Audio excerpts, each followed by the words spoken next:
just was reading the word last night, and God was just speaking to me, and He helped me break down First Peter um, chapter 5, uh, verses 7 through 10, and I feel like it's very applicable and applicable. Sorry, and very relevant for these crazy times during the pandemic and all this crazy stuff that we see on the news. So I hope this helps somebody today. So let's get started. So in verse 7, it flat out says, "Cast all of your anxiety on him because he cares for you."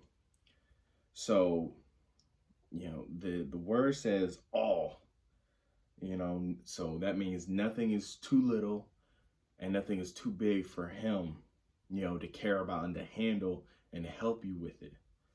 Whether that's, bills, whether that's something going on with your body, something going on with your family or your spouse, whether you think it's little or whether you think it's too big, there's nothing that God can't do and can't handle.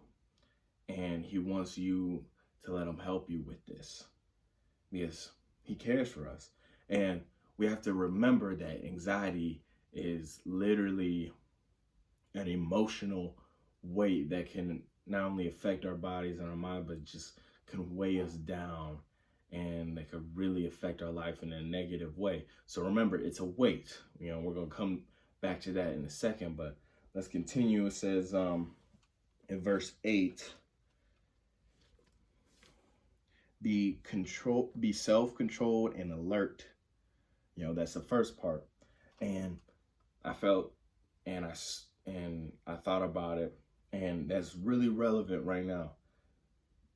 Because we have to know what's going on, and we have to be able to react and with some discernment and with wisdom in these trying times. Because if we look on the news, you see all these tragedies, all this crazy updates, all these frustrations, all this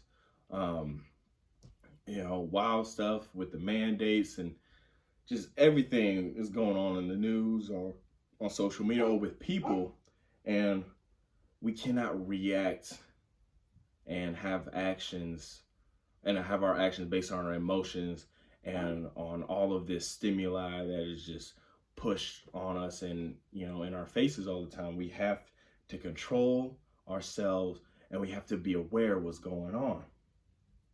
And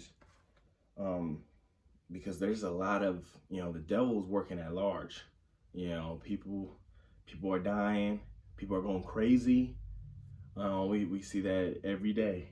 And so we have to have discernment, and we have to have the perception that God wants us to have, so we know that there's something deeper is going on, and that we can get through it, and we know what stuff to stay away from, because sometimes we just need to turn off the phones, TV, everything.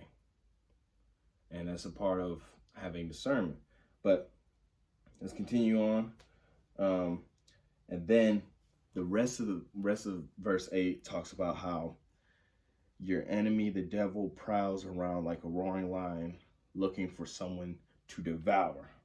And I've always heard this verse, but it stuck out to me last night, especially with everything going on, because you could see it. You can literally see it. Like all these people are acting crazy, whether it's from the pandemic or the effects of it, or it's just strange. It's like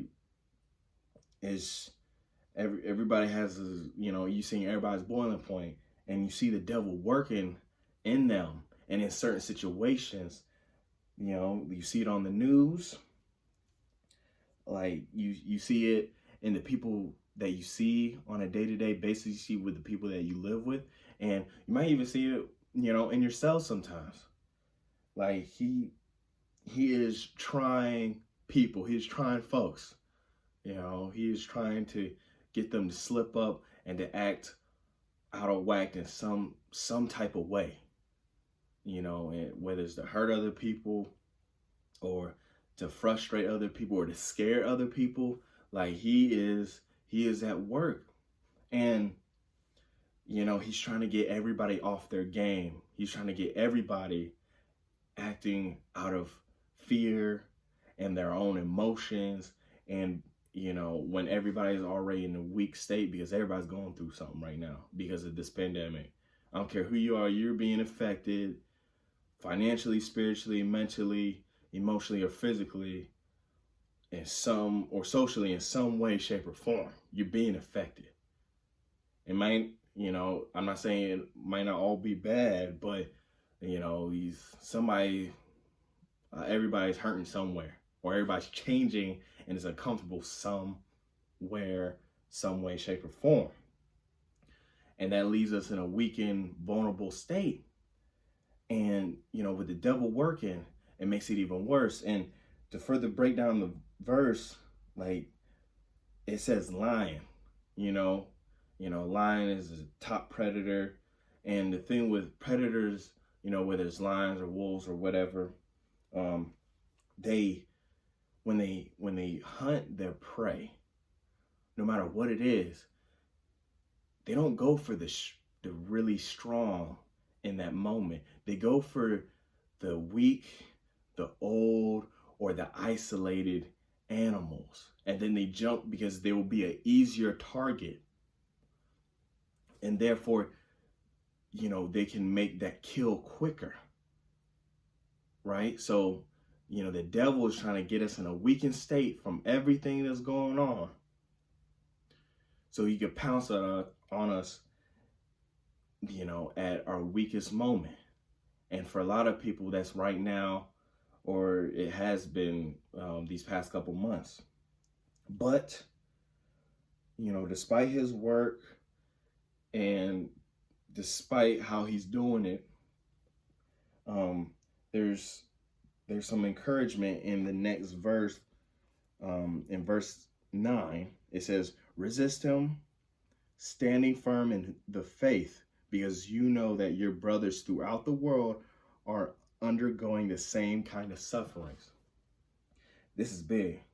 This is big. This literally says, have faith, resist the devil and his attacks, his exploits and temptations, because it's not just you. Everybody's in the same boat. They might not be going through the same exact thing, or they might be going through the same exact thing that you're going through. And this is not to belittle you. This is to give you faith that somebody knows how you feel right now. And the hardest part about, in these times of isolation and pain, is that the devil tries to use that and maximize that feeling.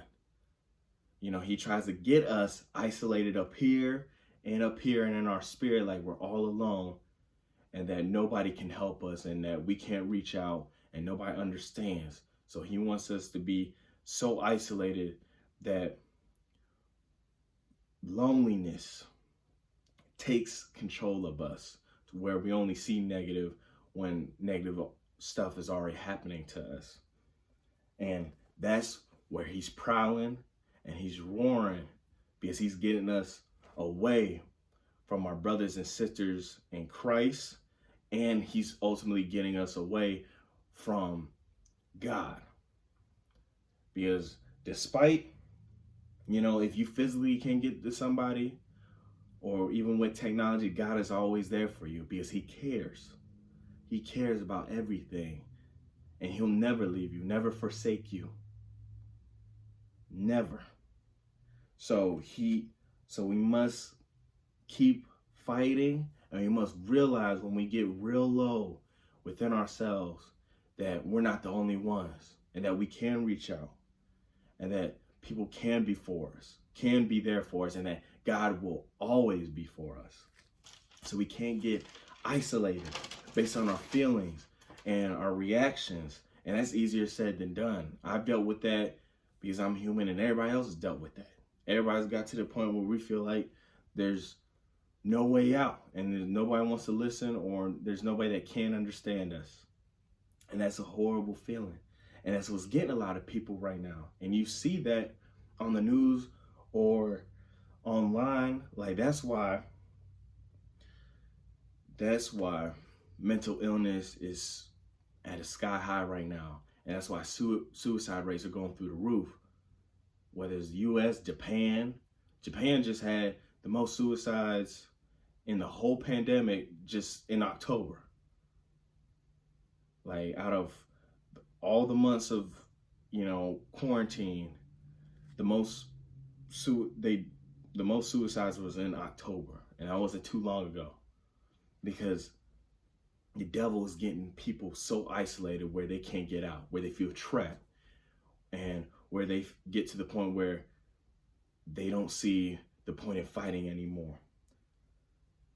So I say to you, and anybody that's listening, and anybody that needs this day, there is hope, and there is still a lot of fight left in you, and there's still a lot to be done. And don't play into the devil's plan. Don't play into the devil's plan. And this whole verse talks about encouraging us to fight the battle within ourselves and outside, because things are wild right now, and we all need something. We all need somebody to lean on. And going back to my first point, what makes it hard, for this fight, what makes it harder for us to fight this battle, by ourselves, is that we can't carry this weight of any anxiety on our shoulders. And that helps us become isolated. That also helps us become weak for the devil to pounce on us and to get us from a point of no return, because we're carrying all this baggage, all this pain, and we feel like we can't lean on anything or anybody. So that's why you have to give it all to him. Give all your anxiety, everything you're worried about, everything that causes fear or stress, just give it all to him. Profess it. Act on it, profess it, pray about it.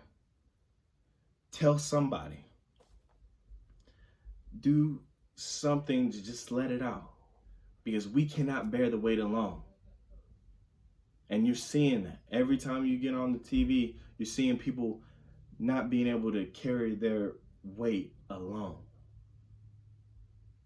So give your weight up. Give it up. See, I lift a lot. And sometimes I want to lift heavy, but I can't because I'm by myself. And if I have a whole bunch of weight on the bar and I'm trying to bench press it and I'm by myself, it can come, I might not be able to lift it, and it can come crush me. The same thing is happening with anxiety on a day-to-day basis with a lot of people right now. But if I have somebody to stand over me and to help pull it up when I'm pushing and giving it all that I got, I'm safe, I'm good. And I'm good for another rep. So let God spot you with your anxiety. Let him lift them up off of you. So you won't be isolated. You won't be deterred. You won't be defeated. Let him help you so you can heal, so you can fight, so you become strong, and so you can come out of this better than you ever imagined. Because that's why the devil's trying so hard. He's trying to kill you in some way, shape, or form now. So you won't get to where you're supposed to be at on the other side of this, no matter when it ends. Because everybody's journey is a little different. So let them carry your weight. We can't carry this weight on us with any anxiety, because we're human. We're flawed. We got cracks somewhere, or we're not strong all the time. Don't let the devil isolate you. Don't let everything that you see deter you and make you do something that you normally wouldn't do. So just be encouraged. You're not the only one. There's other people that are there for you, and God is always there for you. So that's my encouragement for tonight, guys. And I hope you received it. Be blessed.